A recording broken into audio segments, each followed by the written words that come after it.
Gold, trusted gold buyers. మీరు తాకట్టు పెట్టిన బంగారాన్ని విడిపించి ఈ రోజు ఉన్న మార్కెట్ ధరకు కొనబడను.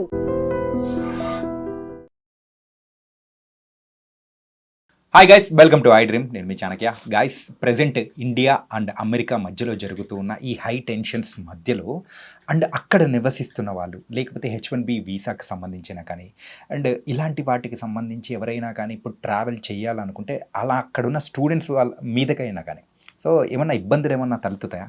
ఇలాంటి విషయాలన్నిటి గురించి కూడా మనతో పాటు మాట్లాడడానికి హైకోర్టు న్యాయవాది, ఇమిగ్రేషన్ లాయర్ అయిన పృథ్వీ గారు ఇప్పుడు మనతో పాటు ఉన్నారు. మరి సార్తో మాట్లాడదాం. మరి విషయాలేంటో అడిగి తెలుసుకున్నాం. Hi sir. Hi Chanakya. Sir, Trump మామ టారిఫ్ల మీద టారిఫ్లు వేసేస్తూ ఉన్నాడు. అసలు ఇండియా అంటే కచ్చి కట్టి మరి కూర్చున్నాడు అన్నట్టు కూడా అనిపిస్తూ ఉంది. అది ఇట్లానే బిజినెస్ డీల్స్ దాని ప్రకారం. కాకపోతే ఎవరైతే ట్రావెల్ చేస్తూ ఉన్నారో H1B వీసాస్ అయినా కానీ అండ్ స్టూడెంట్స్ చాలామంది చదువులు అంటే ఫస్ట్ ప్రయారిటీ అనేది యూఎస్కి వెళ్ళిపోతుంటారు. మరి వాళ్ళ మీద ఏమన్నా ఇంపాక్ట్ ఏమన్నా ఉంటుందంటారా? యాజ్ ఆఫ్ నౌ చెప్పాలంటే చాణక్య 70% అమెరికా వెళ్ళేవాళ్ళు ఆగిపోయారు. 70% ఆగిపోయారు. Okay. And 25% already slots previous book అయిపోయి అండ్ నేను వెళ్ళాలి ఖచ్చితంగా, నేను యుఎస్లోనే ఎంఎస్ చేయాలి అన్న ఒక ఉద్దేశం ఉన్నవాళ్ళు తప్ప మిగతా వాళ్ళందరూ ఆగిపోయారనే చెప్పచ్చు. ఇప్పుడు ఈ స్టూడెంట్స్ యాజ్ ఆన్ నౌ పెరగాలి అంటే ఇంపాసిబుల్ చాణక్య. ఓకే. ఎందుకంటే ఆల్రెడీ ఒక రకమైనటువంటి ఫియర్ ఎస్టాబ్లిష్ అయిపోయింది ఒక పిల్లలకి. అదొకటి కూడా ఎప్పుడు లేనట్టు ట్రంప్ ఫస్ట్ టైం యూనివర్సిటీస్ మీద పెత్తనాలు చేయటం మొదలుపెట్టాడు.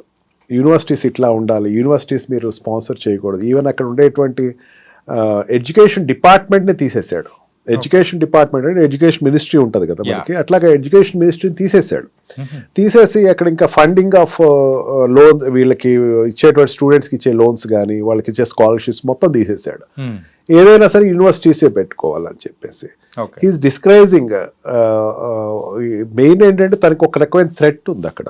థ్రెట్ ఇన్ ద సెన్స్, ఈ పాలస్తీనా వార్ తర్వాత ఇరాన్ వార్ తర్వాత, అక్కడ ఇజ్రాయెల్ అండ్ పాలస్తీనా డిస్టర్బెన్సెస్ తర్వాత అక్కడ ఉండేటువంటి ఒక వర్గం వ్యక్తులు పాలస్తీనా సపోర్ట్ చేస్తున్న ర్యాలీలు తనకు ఒక రకమైన టెన్షన్ క్రియేట్ చేస్తున్నాయి. అండ్ అబ్రాడ్లో జరిగినటువంటి బాంబింగ్స్ ఎప్పుడు తక్కువే ఉంటాయి ఈ మధ్యకాలంలో. ఈ మధ్యన ఇజ్రాయెల్ దగ్గర జరిగినటువంటి ఒక బాంబ్ బ్లాస్ట్ అన్నది, ఇదంతా కూడా ఒక రకమైన టెన్షన్ క్రియేట్ చేసి స్టూడెంట్స్ని కంట్రోల్ చేయాలి అన్నది ఏదైతే ఉందో అక్కడ డైరెక్ట్గా లిబర్టీ అనేటువంటి ఒక basic principle of American constitution దెబ్బతింటూ మొదలుపెట్టింది. ఓకే. ఈ యాంగిల్స్లో ఏమవుతుందంటే స్టూడెంట్ ఇన్ గోయింగ్ తగ్గారు, అక్కడికి వెళ్ళే వాళ్ళు తగ్గారు. అండ్ ఎప్పుడైతే ఈ ఇన్కమింగ్ స్టూడెంట్స్ తగ్గారో ఈ ఉన్న స్టూడెంట్స్ భయం మొదలైంది. వాళ్ళు కూడా సోషల్ మీడియాస్ అన్ని మీకు హ్యాండిల్స్ ఇవ్వండి, మీ యొక్క క్రెడెన్షియల్స్ మాకు హ్యాండ్ ఓవర్ చేయండి, మీ సోషల్ మీడియాస్ నేను ఓపెన్ చేస్తాను అంటే ఏదైనా ఒక వీడియో ఏదైనా వచ్చింది అనుకోండి, పాలస్తీనాకి సంబంధించి సపోర్ట్ చేస్తున్నవాడు ఎవడో ఫ్రెండ్ పెడతాడు అనుకోండి, వాడు చూశాడు అనుకోండి, then he will be doubted అనమాట. అతను డౌట్ పడతారు, స్కానింగ్ లోకి వచ్చేస్తారు. అలా ఆ రకంగా ఒక రకమైన ఇన్సెక్యూరిటీ అనేది అక్కడ వెళ్తున్న స్టూడెంట్స్కి, అక్కడ ఉన్న స్టూడెంట్స్కి డెవలప్ అయింది. But it is not a longitive end as such. అది ఎక్కువ నాళ్ళు ఉంటుంది అయితే ఐ డోంట్ థింక్ సో. ఇంతకన్నా వర్స్ సిచ్యుయేషన్స్ చాలా వచ్చినాయి యుఎస్లో. It is one of the situation where the students must be little brave and వాళ్ళు వెళ్ళినటువంటి ఎడ్యుకేషన్ అన్నది అక్కడ తర్వాత కంటిన్యూ అవ్వాలంటే దే హ్యావ్ టు. సార్, ప్రీవియస్గా ఉన్న సిచ్యువేషన్స్ వరకు అయితే ఇండియా అండ్ అమెరికా అనేది కూడా ఒక ఫ్రెండ్లీ నేషన్స్గా ఉన్నాయి. కాకపోతే ఇంత హై టెన్షన్స్ అనేది కూడా ఈ మధ్యకాలంలో ఎప్పుడూ చూడలేదు. కానీ స్టూడెంట్స్ వెళ్ళే వాళ్ళ డ్రాప్ కానీ అక్కడున్న కంపెనీస్లో వర్క్ చేస్తున్న ఎవరైతే ఉన్నారో ఎంప్లాయీస్ కానీ వాళ్ళ మీద కూడా ఈ బర్డన్ పడే అవకాశాలు ఉంటాయని కూడా భయపడుతూ ఉన్నారు. మరి వాళ్ళకి సంబంధించి మీరేం చెప్తారు? చాణక్య, ఒకటి మనం ఆలోచించాల్సింది ఏంటంటే it is not a communist country or socialistic country. Okay.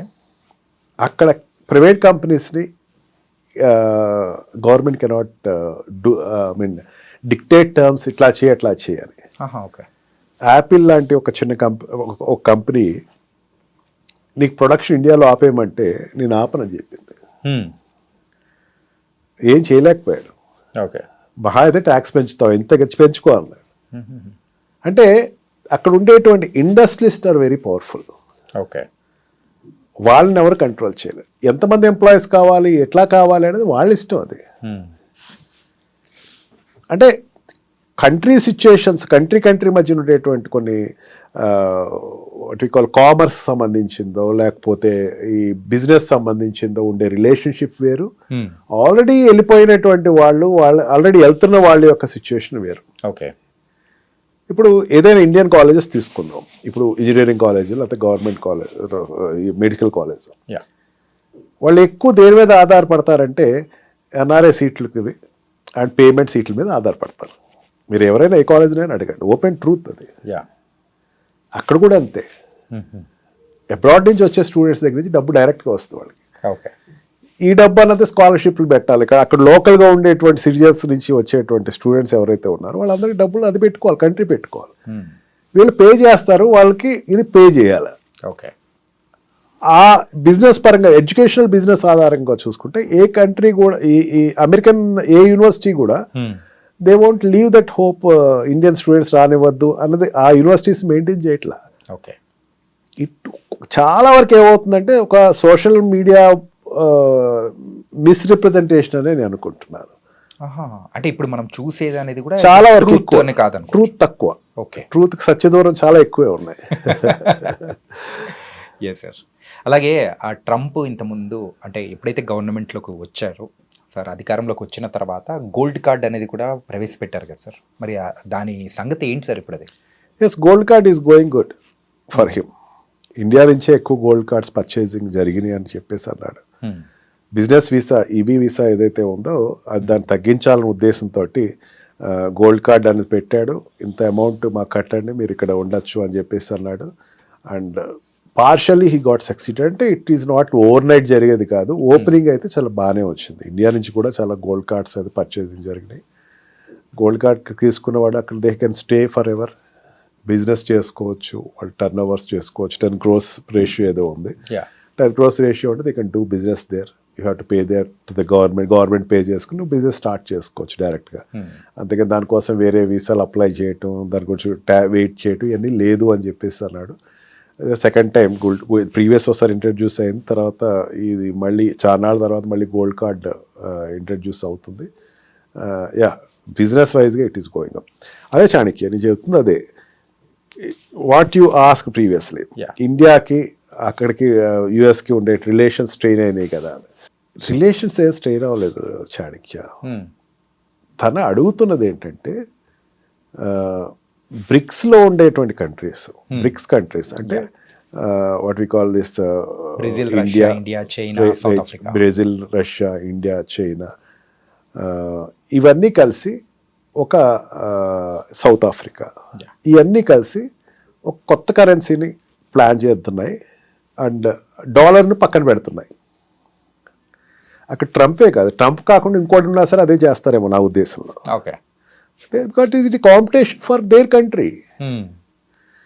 ఎంతమంది ఉన్నారు పాపులేషను ఈ బ్రిక్స్ సంబంధించినటువంటి, ఈ బ్రిక్స్ కంట్రీకి ఉన్నటువంటి పాపులేషన్ అంటే Russia, China, India and Brazil, south ఆఫ్రికాలో ఎంతమంది ఉన్నారు అనుకున్నారు? 65% ఆఫ్ పబ్లిక్ ఉన్నారు, 65% of population in the world అక్కడ ఉన్నారు. అక్కడ ఈ 5 countries కంట్రీ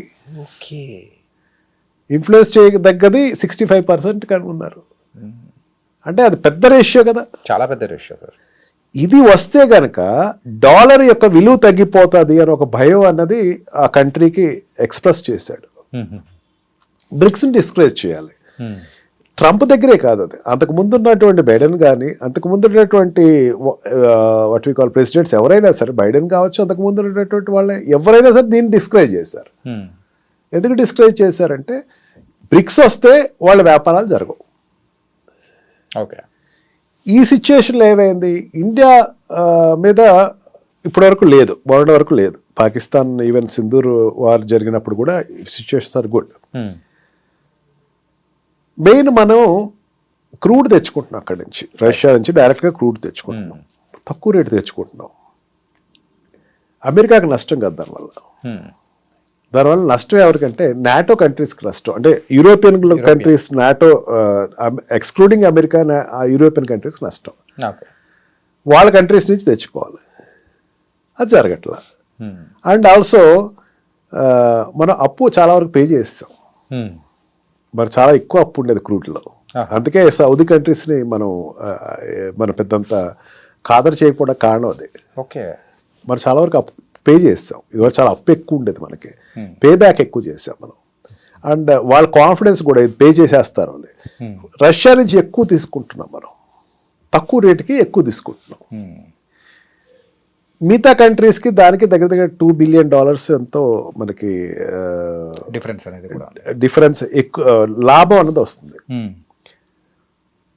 ఇక్కడ ఏమైందంటే తనకి అక్కడ జరుగుతున్న వార్కి, రష్యాకి జరుగుతున్న వార్లు ఏమైందంటే ఎప్పుడైతే ఈ నాటో కంట్రీస్ ఒత్తిడితోటి యుఎస్ ఈ స్పీకింగ్ ఏ న్యూ ఫార్మ్లా, నువ్వు ఇండియా నువ్వు వెళ్ళి అక్కడ తెచ్చుకోవద్దు అని. కానీ అమెరికా అక్కడ ఉండేటువంటి రష్యాలో ఉండే కార్లు తెప్పించుకుంటుంది, ఎలక్ట్రానిక్ గూడ్స్ తెప్పించుకుంటుంది, కానీ నువ్వు మాత్రం వెళ్ళి తెచ్చుకోవద్దు అనేసరికి దీనికి India is so stubborn. Okay, మా కంట్రీకి నువ్వెవరు చెప్పడానికి? మా కంట్రీకి చెప్పాల్సినటువంటి నీకు సంబంధం లేదు కదా. అండ్ నాటో కంట్రీస్కి అయితే గట్టి వార్నింగ్ ఇచ్చాడు నిన్న ప్రైమ్ మినిస్టర్. అసలు మీకు నాకు సంబంధం ఏంటి? అసలు మీరు ఎక్కడెక్కడ వ్యాపారం చేసుకుంటారు మేము అడిగాము ఎప్పుడైనా సరే. ఉక్రెయిన్ వార్కి మీకు సంబంధించింది, ఉక్రెయిన్ వార్కి మాకు సంబంధం నాటోకి సంబంధించింది. We are not the members of NATO. Right, నాటోలో మీ మెంబర్స్ కాదే అని చెప్పి చాలా గట్టి సమాధానం అయితే చెప్పడం జరిగింది. And India is very stubborn.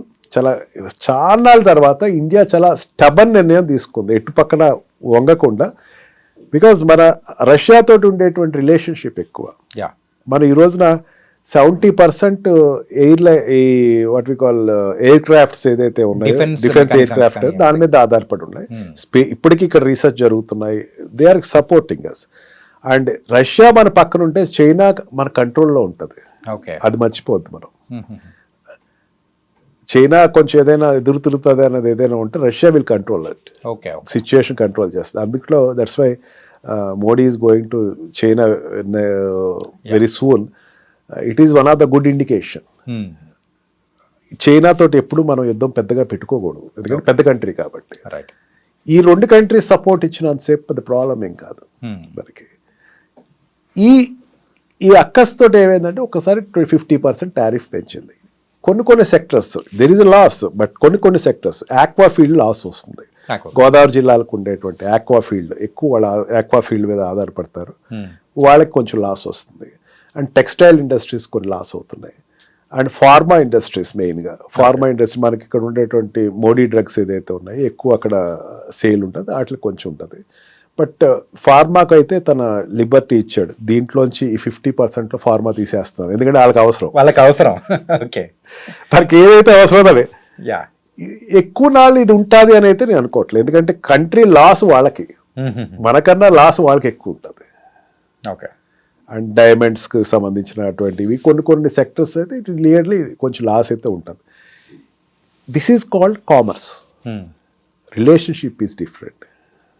ఈ రోజున మనం పాకిస్తాన్ తోటి యుద్ధానికి వెళ్తే అమెరికా భారతదేశానికి సపోర్ట్ ఇచ్చే పరిస్థితి ఉంది.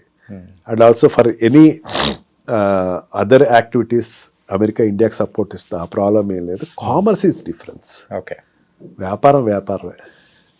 అందుకే దానికి దీనికి సంబంధం పెట్టక్కల. And the students and the employees which are existed there in America, నేనైతే చాలా వెరిఫికేషన్ అయితే చేసుకుంటా ఉంటాను. మీరు చెప్తే నమ్మొచ్చానికి రోజుకి ఒక 5-6 నా క్లయింట్స్ వెరిఫై చేసుకుంటాను అబ్రాడ్లో, యూఎస్లో ఉన్న సిచ్యువేషన్ అట్లా ఎక్కడేం లేదు అసలు అంటారు వాళ్ళు. They are very cool. Students also very cool. మన ఐడ్రీమ్ ద్వారా చెప్తున్న parents of students, don't get worried, your children are safe. They will be the safest people because they are in liberal country, not communist country or socialistic countries.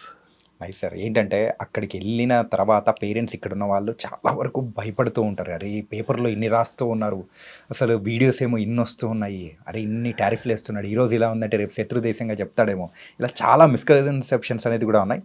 దానికి మాత్రం you are the perfect person to say that answer. And చాలా చక్కగా చెప్పారు sir. So thank you so much sir. Thank you. నిజంగా ప్రస్తుతం ఉన్నటువంటి సమాజం దేనికి ప్రయారిటీ ఇస్తుంది? ఆర్థిక సంబంధాల చుట్టూ మాత్రమే తిరుగుతుంది. మళ్ళీ ఎన్నికలంగానే చాలా విరక్తి కలుగుతాం. మంచి అనిపిస్తుంది కదా, లేడీస్ కూడా ఛాలెంజింగ్ జాబ్స్ చేసినప్పుడు చాలా బాగుంటది. ట్రాఫిక్ అసిస్టెంట్స్ గా నియమించిన ట్రాన్స్జెండర్స్ అందరితో సాల్యూట్ చేయించుకుంటున్నారు. ఫుడ్ డెలివరీ ఇవ్వటానికి వెళ్ళినటువంటి డెలివరీ బాయ్ అనిల్ పై కళ్ళ ముందు